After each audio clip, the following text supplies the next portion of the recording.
नावाची शपथ म्हणजे साक्षरतेची शपथ आपण या ठिकाणी घ्यायची आहे। माझ्या पाठीमागं सर्वांनीच म्हणायचे आहे, विद्यार्थी तर म्हणतीलच, परंतु एक साथ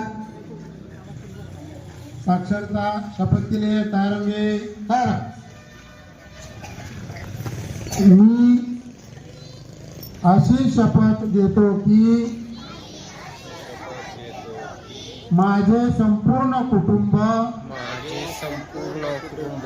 गाव 26 जानेवारी 2027 पर्यंत साक्षर करेल। मी स्वतः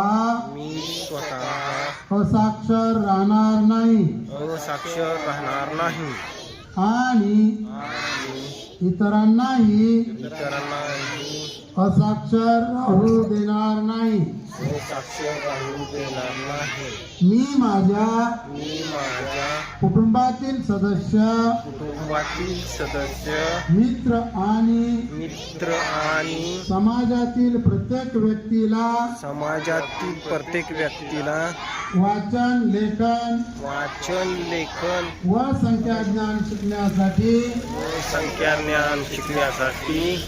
प्रयत्न करेन। मी किमान 2 असाक्षर व्यक्ती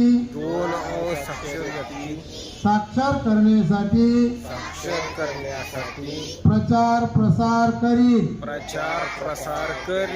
मुलगा असो वा मुलगी, स्त्री असो वा पुरुष, सर्वांना समान शिक्षण मिळावे यासाठी मी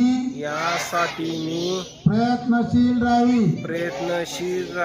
राज्याचे 100% साक्षरतेचे ध्येय गाठण्यासाठी मी माझे सर्वतोपरी व निरंतर योगदान देईल। मी स्वतः शिकेन आणि इतरांना शिकण्यास मदत करेन,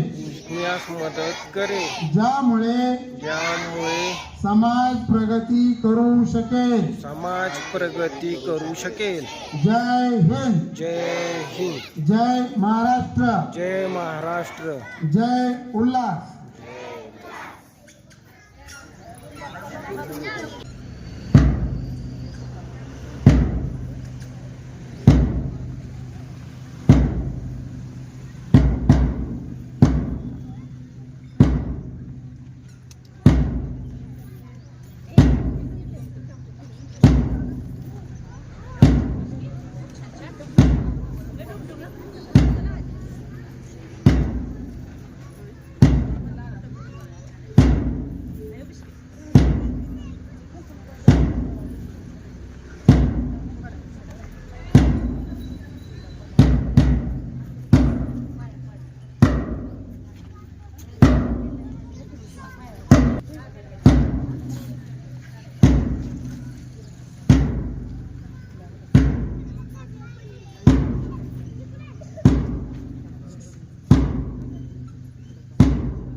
देखकर बोली कि साहब आप तो भर्ती में फीस भी कम नहीं लेते, मैं आधा शरीर कैसे ले लूं?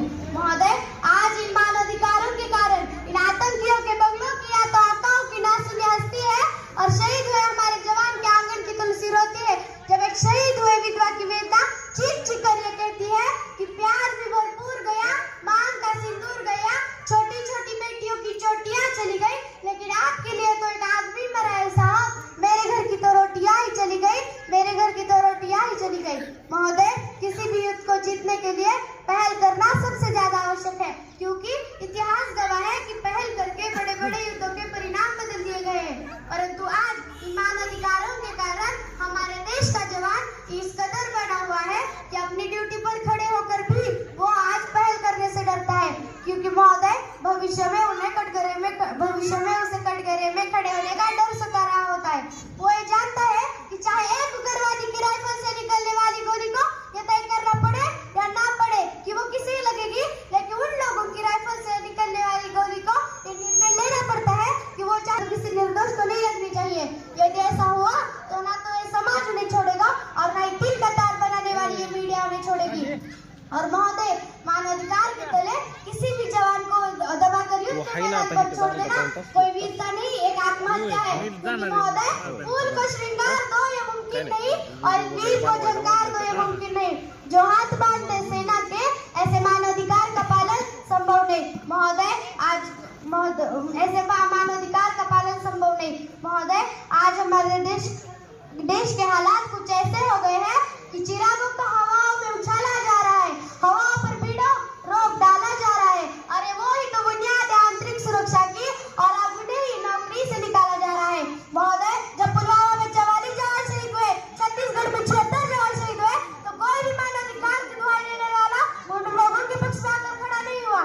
क्योंकि महोदय, जब जैन विश्वविद्यालय में एक देशद्रोही के द्वारा भारत तेरे टुकड़े हो गया, अब चल हम शर्मिंदा है जैसे देशद्रोही नारे लगते हैं, तो सारे मानवाधिकार के द्वारा उस पक्ष में जाकर खड़े हो जाते हैं। तभी तो क्या कहा था उस देशद्रोही ने कि तुम एक अफजल को मारोगे, हर घर से अफजल निकलेगा। तो मैं भारत की अपनी बेटी अपनी भारतीय सेना की तरफ से आज ऐलान करती हूँ कि उस घर में घुसकर मारेंगे जिस घर से अफजल निकलेगा, वो कोख नहीं पलने देंगे जिस कोख से अफजल निकलेगा। उठो देश के वीर जवानों, तुम सिर बनकर हाथ दो और एक तिरंगा झंडा उसका नैया के सीने में गाड़ दो, और एक तिरंगा झंडा उसका नैया के सीने में गाड़ दो। महोदय, आज मैं अपनी वाणी को विराम की ओर लेते हुए सिर्फ इतना कहना चाहूंगी कि मुझे अफसोस है अपनी देश की न्याय प्रक्रिया पर, जहां आज भी रात के 12 बजे अफजल कसाब जैसे आतंकी के लिए सर्वोच्च न्यायालय के दरवाजे खोले जाते हैं। ऐसे अफजल कसाब के लिए सर्वोच्च न्यायालय के दरवाजे खोले जाते हैं। मैं सिर्फ इतना कहना चाहूंगी कि सीमा पर लड़ा नहीं जाता चरकों के शोलों के आगे, रामायण पढ़ी नहीं जाती सीमा पर गोलों के आगे, रामायण पढ़ी नहीं जाती सीमा पर गोलों के आगे। जय हिंद, जय भारत। एकदा जोरात टाळ्या उद्या राजनंदिनीसाठी, आणि विशेष म्हणजे प्रत्येक मुलाला जोरानं टाळ्या वाजवल्या, 1 2 3 स्टार्ट. त्यानंतर इयत्ता पहिलीतली विद्यार्थिनी श्रावणी प्रशांत काळे.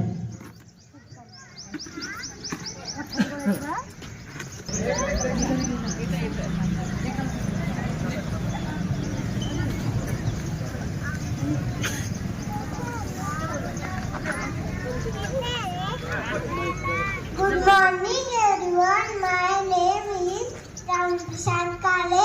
Happy Republic Day to all. Republic Day is our national festival. I am proud of my India. I love Himalayas in the north. I love ocean in the south. I love sea in the west. I love my nation. I love meditation. I love developed culture. I am proud of my India. I love my India. Jai Hind, Jai Bharat. देशासाठी लढले ते अमर हुतात्मे झाले, जे देशासाठी लढले ते अमर हुतात्मे झाले. सोडिले सर्व घरदार त्यागला सुखी संसार, सोडिले सर्व घरदार त्यागला सुखी संसार. सन्माननीय व्यासपीठ वंदनीय गुरुजन वर्ग आणि माझे मित्र मैत्रिणींनो, सर्वांना माझा नमस्कार. माझे नाव शिवानी सुदर्शन बागल आहे. प्रथम सर्वांना भारतीय प्रजासत्ताक दिनाच्या खूप खूप शुभेच्छा. आज 26 जानेवारी आपण भारताचा 77वा प्रजासत्ताक दिन साजरा करीत आहोत. 26 जानेवारी हा भारताचा एक राष्ट्रीय सण आहे. मित्र हो, आपला भारत देश 15 ऑगस्ट 1947 रोजी इंग्रजांच्या गुलामगिरीतून मुक्त झाला. पण या स्वातंत्र्याला खऱ्या अर्थाने आकार मिळाला तो म्हणजे 26 जानेवारी 1950 रोजी. कारण या दिवशी भारताचे संविधान अंमलात आले आणि भारतात लोकशाही सुरू झाली. डॉक्टर बाबासाहेब आंबेडकर हे भारतीय संविधानाचे शिल्पकार आहेत. भारतीय संविधानाने सर्वांना समान हक्क व अधिकार दिले आहेत. भारतीय संविधान हे जगातील सर्वात मोठे लिखित संविधान आहे. आजचा हा दिवस आपल्या स्वातंत्र्यासाठी लढलेल्या शूरवीरांची, क्रांतिकारकांची, देशभक्तांची व त्यांच्या बलिदानाची आठवण करून देतो. त्या सर्व वीरांना माझा सलाम. आपला भारत देश प्रगतीपथावर आहे, तरीही भ्रष्टाचार, महागाई, अत्याचार इत्यादी समस्या आहेत. आपण सर्वांनी मिळून या समस्यांवर मात केली पाहिजे. आपण आपल्या संविधानाचा आदर केला पाहिजे. देशाची एकता व अखंडता टिकवून ठेवून देशाहित कार्य केले पाहिजे. जय हिंद, जय Bharat. It is a very important day for us. On this day, we in 1950 the Constitution of India is the supreme law of India. Dr. Babasaheb Ambedkar is the father law of India, of our country. We should respect our country. Our freedom fighters fought Constitution against the British, so we can never forget their dedication to our country. We should settle them and such great essence by remembering them. Republic Day makes you realize to importance democracy. It teaches, makes you realize to importance. I am proud to be an Indian and I love my country very much. Jai Hind, Jai Bharat. अतिशय छान कडकडे इंग्रजीतून तुला भाषण केलेलं आहे. We always say that nation first need last. म्हणजे आपण सर्वप्रथम राष्ट्र मानलं पाहिजे आणि सगळ्या शेवटी आपण स्वतःला मानलं पाहिजे, म्हणजे स्वार्थ बघितला पाहिजे. त्यानंतर सर्वप्रथम सर्वांना भारतीय प्रजासत्ताक दिनाच्या खूप खूप शुभेच्छा. मित्र हो, आज 26 जानेवारी आपण भारताचा 77वा प्रजासत्ताक दिन साजरा करण्यासाठी एकत्र जमलो आहोत. 15 ऑगस्ट 1947 रोजी आपला भारत देश इंग्रजांच्या गुलामगिरीतून मुक्त झाला. पण यानंतर आपल्या भारताचा राज्यकारभार सुरळीतपणे चालावा म्हणून 26 जानेवारी 1950 रोजी देशात संविधानाची अंमलबजावणी करण्यात आली. या दिवसापासून देशात राज्यघटना लागू झाली. डॉक्टर बाबासाहेब आंबेडकर हे भारतीय संविधानाचे शिल्पकार आहेत. भारताचे संविधान हे जगातील सर्वात मोठे लिखित संविधान आहे. त्यानुसार सर्वांना समान हक्क व अधिकार मिळाला आहे. प्रजासत्ताक दिन आपल्या देशाच्या स्वातंत्र्यासाठी लढवलेल्या देशभक्तांची, अतुल्य पराक्रम गाजवणाऱ्या शूरवीरांची आणि त्यांच्या बलिदानाची आठवण करून देते. आपला भारत देश स्वयंपूर्णतेकडे वाटचाल करत आहे. चला तर मग आजच्या या मंगल दिनी आपण प्रतिज्ञा करू की आपण सर्व भारतीय देशाची एकता व अखंडता टिकवून ठेवू व देशकारक काम करू. जय हिंद, जय भारत.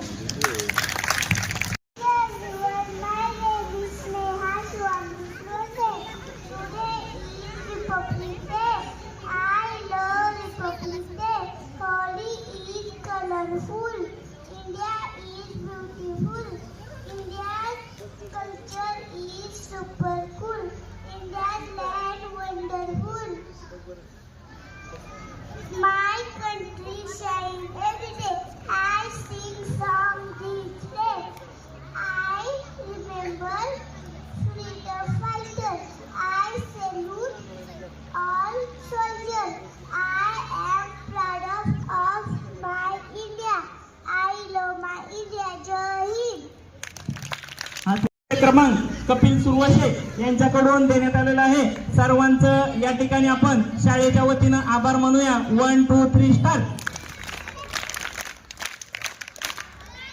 तर लिंबू चमच्यामध्ये प्रथम क्रमांक आहे श्रेयस बोरे, द्वितीय क्रमांक ज्ञानेश्वरी बागल आणि तृतीय क्रमांक आहे शिवांश बोरे. या विद्यार्थ्यांनी पुढे यायचं आणि मान्यवरांच्या हस्ते या ठिकाणी बक्षीस स्वीकारायचं.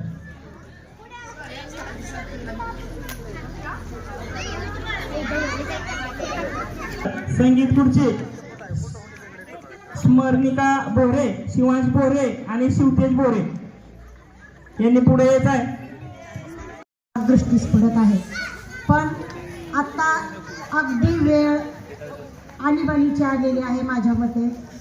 आता जेवढे पालक उपस्थित आहेत त्या उपस्थित पालकांना माझी एक कळकळीची विनंती किंवा एक नम्र आवाहन समजा की एवढी शाळा सगळी नावारूपाला आलेली आहे. सगळा शिक्षक स्टाफ एकदम क्वालिफाईड आहे. सगळे मनापासून झोकून देऊन काम करतात. त्यांची शिक्षकांची गुणवत्ता पण एकदम चांगली आहे. तर आपण सगळ्यांनी फक्त आणि फक्त आपल्या शाळेची पटसंख्या वाढवणं गरजेचं आहे. आता सध्या ह्या 2 वर्षापासून पहिलीला दाखल होणाऱ्या मुलांची संख्या झपाट्याने कमी होत आहे. 4थी पासून 7वी पर्यंतचे वर्ग पूर्ण आहेत, म्हणजे भरपूर संख्या आहे. पण आता सध्याची जी पहिली, दुसरी आणि तिसरीचे 3 वर्ग आहेत, या तिन्ही वर्गांची दाखल झालेल्या विद्यार्थ्यांची संख्या फारच कमी आहे. अशीच जर संख्या कमी होत गेली तर कालांतरानं एक 2 वर्षातच आपली शाळा नावारूपाला येण्याऐवजी बंद पडण्याच्या मार्गावर आहे. तर मला वाटतं बायपासपासून, भोरे वस्तीपासून इकडं बागल वस्ती, काळे वस्ती या परिसरातल्या सर्व लोकांना माझं कळकळीचं आव्हान आहे की प्रायव्हेट शाळापेक्षा तुम्हाला या आमच्या शाळेमध्ये सर्व प्रकारचं गुणदान किंवा ज्ञानदान एक प्रामाणिकपणे मिळते. जिथं त्या उणिवा तुम्ही इथं येऊन पहा, म्हणजे बाहेरच्या ऐकून किंवा इतरांच्या सांगण्यावरून कुठल्याही गोष्टीला जाऊ नका. आता सध्या ज्या भोरे वस्तीवर अंगणवाडीतली मुलं आहेत, काळे वस्तीवर अंगणवाडीतली मुलं आहेत, किंवा सध्या 0 ते 5 किंवा 3 ते 5 वयोगटातली जी मुलं बाहेरच्या शाळेमध्ये दाखल आहेत, त्या सर्व पालकांनी त्या मुलांना आपल्या जिल्हा परिषदच्या शाळेमध्ये दाखल करावं. आणि तुम्हाला सगळ्यांना पूर्ण अधिकार आहे शाळेची गुणवत्ता पाहण्याचा, शिक्षकांची गुणवत्ता पाहण्याचा किंवा शाळेचा विकास करण्यासाठी तुम्हाला पूर्ण सगळ्या गोष्टीचा अधिकार आहे. माझ्या माहितीप्रमाणे कुठलाही शिक्षक कमी पडत नाही. फक्त याची पंचायत होऊन बसली. कारण माझ्या 50 वर्षामध्ये मी आज या ठिकाणी आलो म्हणा की, पण एवढी प्रगती सुतार सर, क्षीरसागर गुरुजी आणि त्यांचे सहयोगी मॅडम इतका प्रयत्न केला की त्यांचं अभिनंदन मी कुठल्या शब्दात करावं हे शब्द माझ्याकडे आज अपुरे आहेत. मित्रांनो, आज प्रजासत्ताक दिनानिमित्त आपण एक 4 पॉइंट घेतलेले आहेत. हिप्नॉटिझम म्हणजे एकाग्रता. साधू संत आणि महापुरुष, प्रजासत्ताक दिन आणि निसर्ग पर्यावरण. हिप्नॉटिझम खरोखर मुलांनी शांत ऐकायला पाहिजे. आणि सर्वांचे कान म्हणजे सारखेच घेतले, प्रत्येकाला 2 कान दिलेले आहेत. एक मूर्तिकार असा होता कारागीर गावामध्ये, तो मूर्ती बनवायचा, इतक्या सुंदर मूर्ती बनवायचा, तो विकायला न्यायचा. एका दिवशी त्या मूर्तिकाराने एक शकल लढवली. 3 सारख्या मूर्ती, सारख्याच उंची, सारखाच कलर, सारखंच वजन, अशा 3 मूर्ती बनवल्या आणि विक्रीच्या मोहिमेवर निघाला. निघता राजदरबार आला.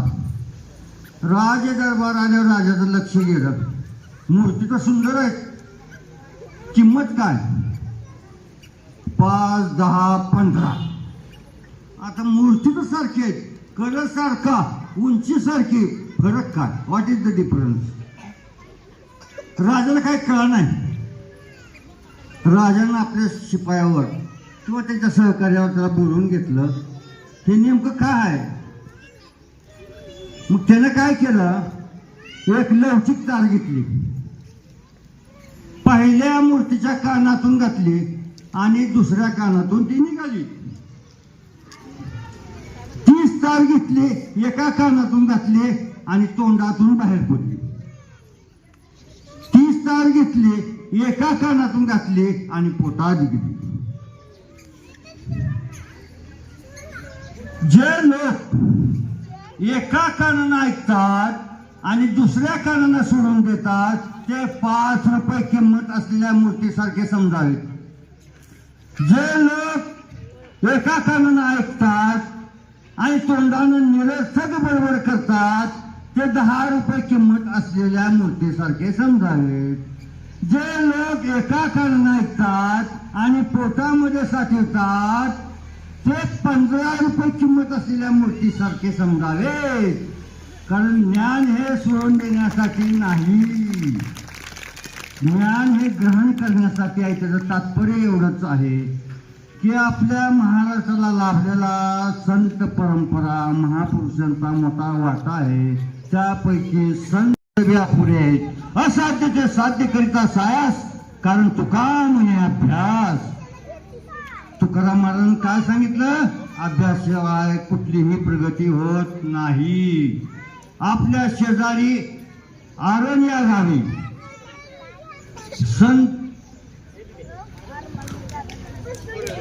आरण या गावी हिरवागार मला फुलविणारे संत,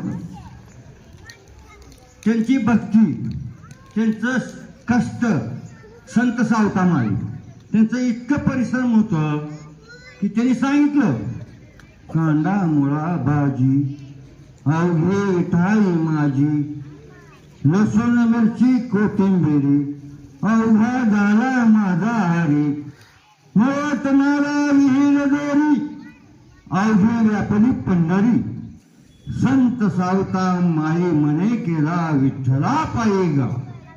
एवढा परिश्रम करणारा संत, नेहमी विठ्ठलाचं नामस्मरण करणारा संत,